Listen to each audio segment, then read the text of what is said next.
Hi everyone, welcome to the Piano Keys. I'm so glad that you're here. This is my second practice time for Debussy's Clair De Lune. This is the original version. If you're looking for my easy piano version, you can find a link to it right here. The practice time series of videos are where I practice an advanced piece of music, usually classical music, and I show you what I do when I practice. So I spend a lot of time speaking out loud, my thought process. I choose what practice techniques are appropriate to each thing that I'm working on, and I let you get the benefit of my years of experience. So this is not a note-by-note tutorial. I don't do those for very advanced pieces because they're not meant for beginners to play, and if you need a note-by-note tutorial, you're probably more of a beginner than an advanced student. It helps a lot if you have the sheet music to look onto as we're going through these practice time videos. I have a link to the sheet music in the description box of this video. Even if you're not working on Clair De Lune right now, my practice time videos are really helpful to watch because they can give you ideas on how you can practice your own pieces, because good technique is really good technique, and there's not like a specialized technique that you use for different pieces. You might use different like touch and different styles, but good technique cuts across all styles and all levels of music. If you want to work on your technique, I've got a brand new course out that's been doing really well, giving people lots of great results. It's called Become a Piano Superhero. That you can find over here at this link, and also link below this video. Improving your technique will make everything else in your piano playing go easier, faster, and be more enjoyable. Now if you're ready to practice with me on Clair De Lune, then keep watching. So this section doesn't have any runs, and it's mostly just a bunch of chords, except for the very end where we have arpeggiated chords. So as far as fingering goes, I'm doing something different every time that I play. I tried to go in before recording and like write in fingering, and then I noticed that when I was trying to follow the fingering, I actually played different fingering every time. And I'm okay with that, because whenever there are like fast runs or complicated, movements, I love to have fingering that's set in place so that I don't have to think about it. I can just let my fingers run. But again, in this case, it's not gonna make any difference. So if you're a kind of person that needs to have the same kind of fingering every single time, that's fine. I'm not in this case. The other thing is, if you're doing my technique course, Become a Piano Superhero, you're gonna notice I talk a lot about round fingers in that course. So in this case, you're going to notice me playing with really flat fingers, and there's a reason for that. So for example, when I'm playing these things in the right hand, okay, so do you see how straight my fingers are? I mean, I'm not doing this, but they're still straight, because if I tried to keep them round, do you see that? I'm making kind of claws, because my hands are small, that it's actually creating tension to play with round fingers. So in this particular case, I'm playing with straight fingers because that works better physically and musically. And then one more disclaimer, I'm playing a digital keyboard, which the touch is so different from an acoustic piano. If you're trying to play quietly, sometimes the key sounds twice because you're shifting your weight on it. And then other times you'll kind of, just graze other keys and they'll play because they're not as heavy as actual, piano keys. So you have to keep that in mind, okay? I don't have as much choice in the way that I can play here because it's a digital keyboard. So keeping all those things in mind, I still think you can get a lot of value from watching this. So I'm going to start with the left hand. Without pedal. You always want to start practicing without pedal, because that will show you reality. It's like when you first wake up in the morning before makeup, what you look like.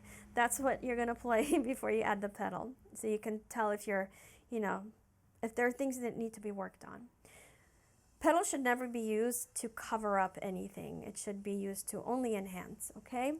So I start down here. Now I'm going to move all the way like halfway across the keyboard. So I don't want to do it like this. Do you see? I lifted my hand and let my fingers take the lead. You don't want to do that. What you want to do is let the fingers hang, so you relax your wrist and you have the forearm lead you where you need to go. And then you set down the weight. In this way, you're aiming better. You're also moving with a lot more relaxation, okay? Now here, I want to keep the fingers on the keys and just kind of move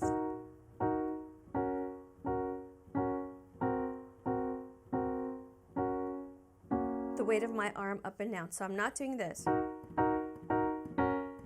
I'm exaggerating so you can see. I'm not, hitting the keys.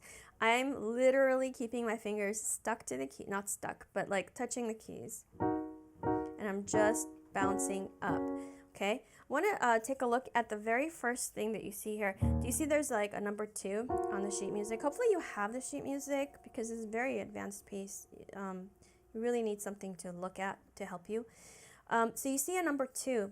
That's not a finger number. What that's showing you is that these 2 notes are a duplet. It's like triplet, but with only 2 notes. So you're going to play 2 notes in the space of 3 notes, making each one a little bit longer than it would have been. So because this part of the whole piece, but especially this part says tempo rubato. You okay, Elvis? Elvis is coughing. Tempo rubato means that you're very free with the tempo. There's almost no strict time in this particular section of the piece, and really kind of the whole piece, but we're talking about this section. So duplet, and then you've got your, okay. Then you see those straight lines underneath each chord. Those are called tenuto marks. Tenuto meaning you hold the key. So you're not playing them staccato, even though, see, you're repeating the same thing over and over, like these chords. You don't want a staccato feel to it. You don't want to, jump, push off. What you want to do is kind of imagine that the keys are sticky, and you can't quite. I'm not playing enough notes, but that's okay. You can't quite let go of the keys. Okay. Then we do the same sort of thing.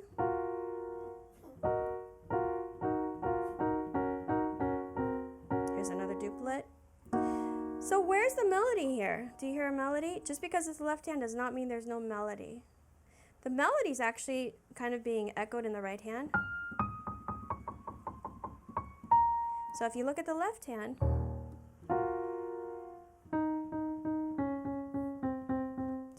it's down there. So what you want to do is when you're playing, you want to listen for that melody.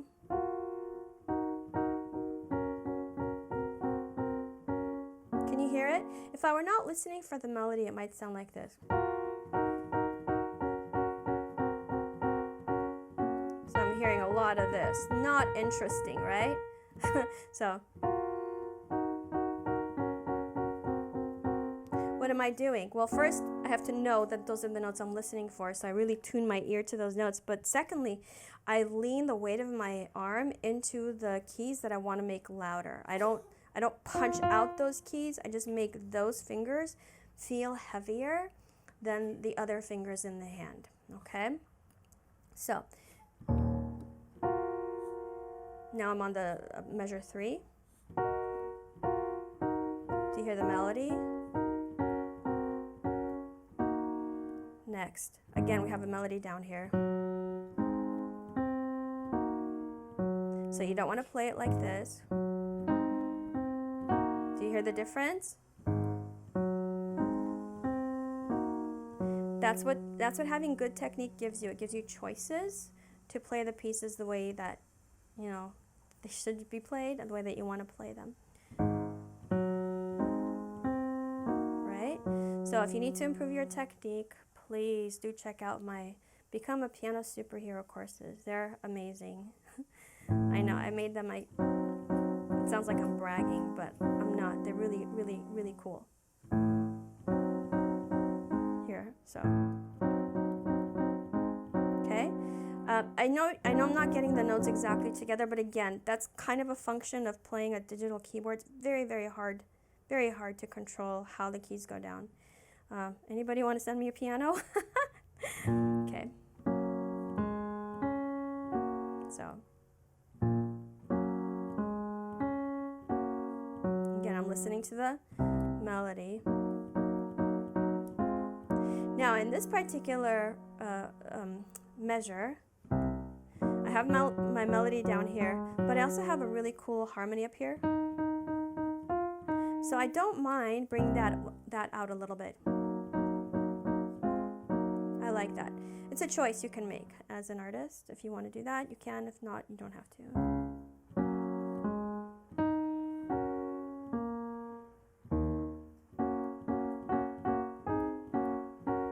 Now here we have those squiggly lines in front of the chords, which means that you play them as arpeggios, like that. And you want to control how the keys go down. You don't want that sort of thing. You want to control it. It's going to be your fourth finger that you're going to really have to pay attention to when you play. Next arpeggiated chord is this one. Now this one I can hold down if I want to, but for me, since I'm going to have pedal anyway, I can make a choice to do either. I can let go, but notice if I let go the bottom key, it actually doesn't help me. So here it is holding it. Here it is not holding.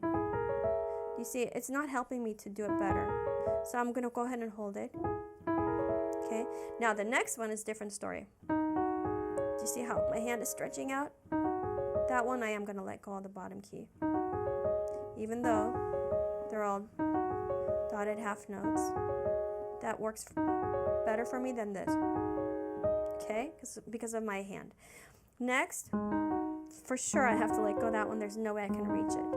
But I'm letting my wrist rotate sideways too. I'm using this note as like my anchor. And just, see that? I play the key and then I rotate it on it. I'm anchoring myself on this key. Okay? So that's the left hand. Let's take a look at the right hand.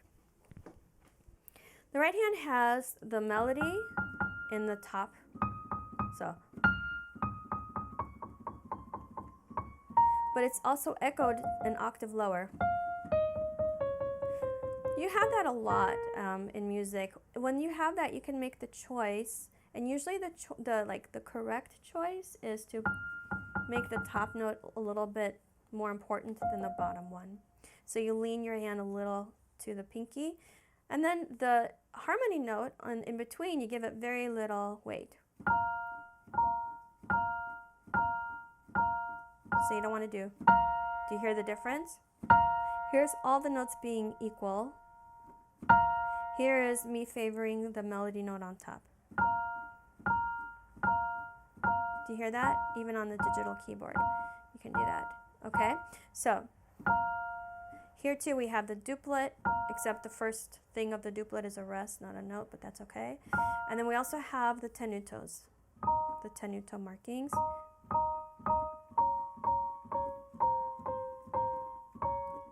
So you want to stay really into the keys. And again, I'm playing with straight fingers because that makes sense right now. Also because I'm on these black keys, my hand's stretched out. Like everything together makes it really not smart to try to play like that, okay? Moving on.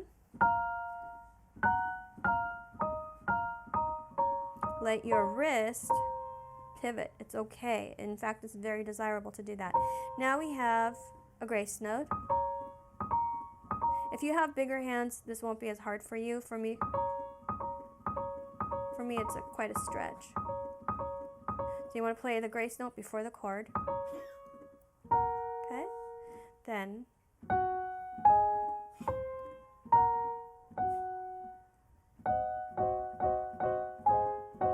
so you'll see the tenutos are put on the notes that are repeated.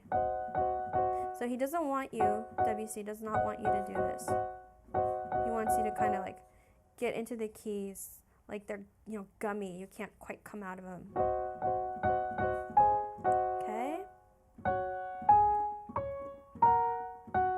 Same here.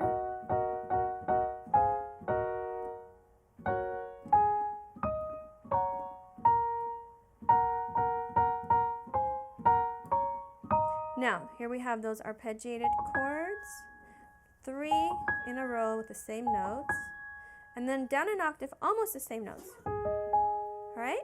Now I'm going to put the hands together without pedal. I'll try to do that again. It's really important to try to get the notes to sound together. Even if they don't, at least you tried. Even like the best, you know, most famous concert pianists, they don't always get it, you know, to sound exactly the same. It's okay. You want to aim for that. Good, that was pretty good. And I'm still looking at this note as being the most important in the isn't that pretty? So we want that guy is being echoed twice down here. And because the sound is thinner on the top parts of the piano, really favoring that finger so that it doesn't get lost. That note doesn't get lost.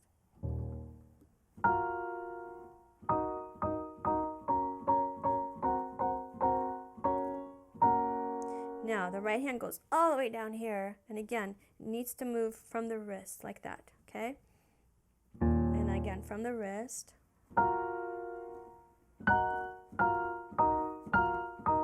I hope you can hear that I'm really bringing out that top note. Oops, top note. Made a wrong note there.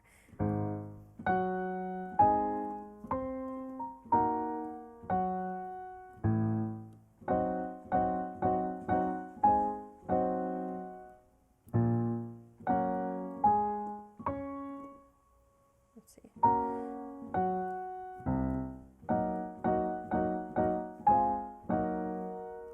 Relax your wrist as much as you can, and your shoulders. You don't want to hunch your shoulders.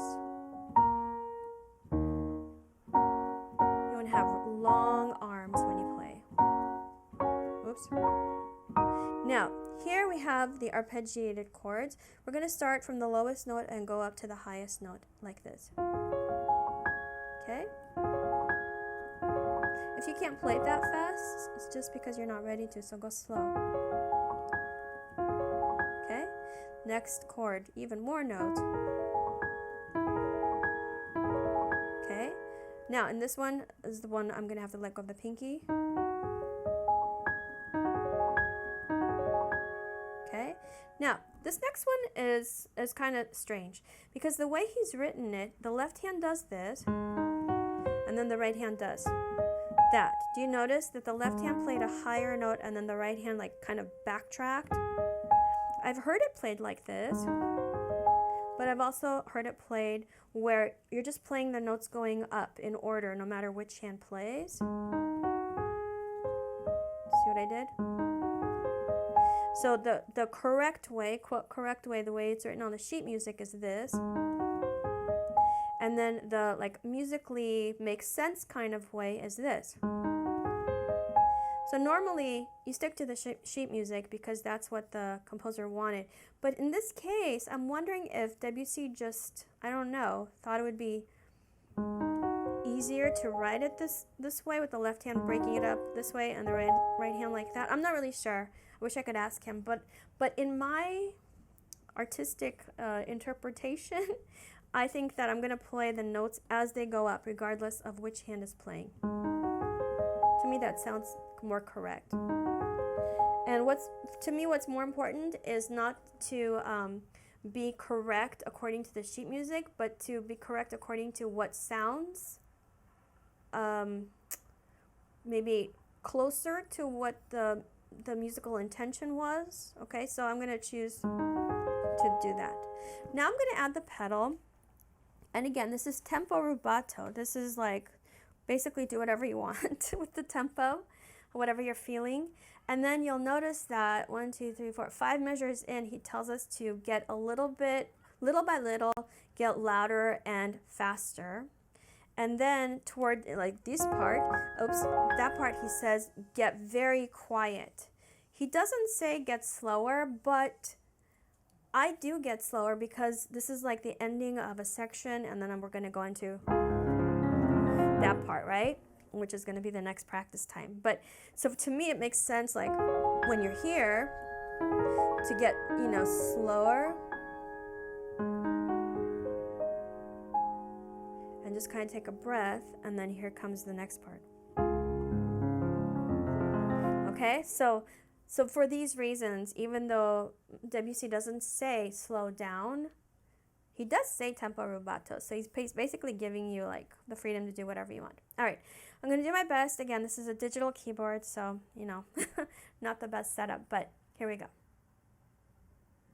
So when I start, just one more thing. When I start, I imagine that it's like a ghost music. It's not really here yet. It's just kind of floating. It's like mist. You can't really hold on to it. It's just, you can see it, like if you see mist in the air, you can kind of feel it on your skin, but you can't necessarily touch it. So that's kind of what I'm imagining when I play this. Imagination is super important. Visualization is super important in interpreting music.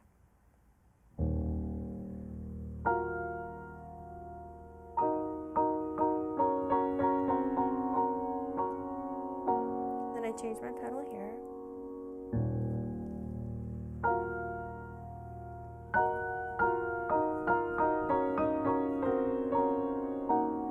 Here too.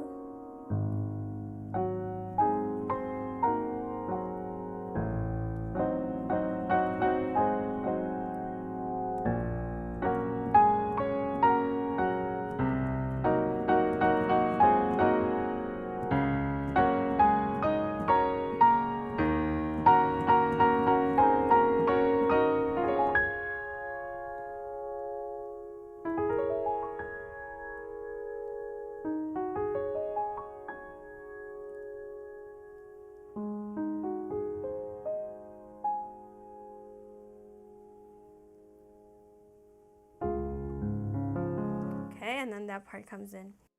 I hope that helped and you got some ideas for what you can do during your own practice time. Let me know how you're doing. Leave me a comment, click the thumbs up if you like this video, and subscribe. Make sure that you join my piano practice tips group on Facebook. We exchange a lot of ideas. People ask questions and I answer them, and it's a really nice, supportive community. You can also find me on Instagram, the Piano Keys TPK, and my website is thepianokeys.com.